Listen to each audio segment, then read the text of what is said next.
Saudara mahasiswa dimanapun Anda berada, kelas tutor ini akan berlangsung selama 8 sesi. Sesi pertama, kita akan membahas asas-asas hukum adat. Sesi kedua akan membahas sejarah perkembangan hukum adat di Indonesia.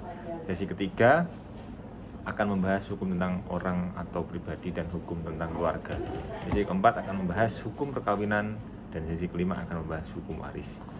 Dan sesi ke-8 akan membahas ekstensi hukum adat dalam hukum nasional. Adapun materi yang kita bahas yaitu asas-asas hukum adat, sejarah perkembangan hukum adat di Indonesia, hukum tentang orang atau pribadi, hukum tentang keluarga, hukum perkawinan, hukum waris, hukum adat, hukum tanah adat, dan hukum delik adat. Dan ekstensi hukum adat dalam hukum nasional.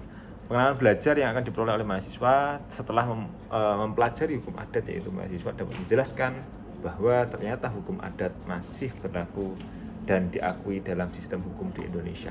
Pada inisiasi ke-3, 5, dan 7 ada tes formatif yang bersifat objektif. Pada setiap inisiasi serta tes submit, mahasiswa dapat menjelaskan pengertian asas-asas, unsur-unsur perkembangan serta eksistensi hukum adat di berbagai bidang kehidupan masyarakat. Semoga mahasiswa dapat mengikuti kelas dengan baik dan dapat belajar hukum adat. Mahasiswa semakin memahami mengenai hukum adat. Selamat belajar dan berdiskusi. Terima kasih. Assalamualaikum warahmatullahi wabarakatuh.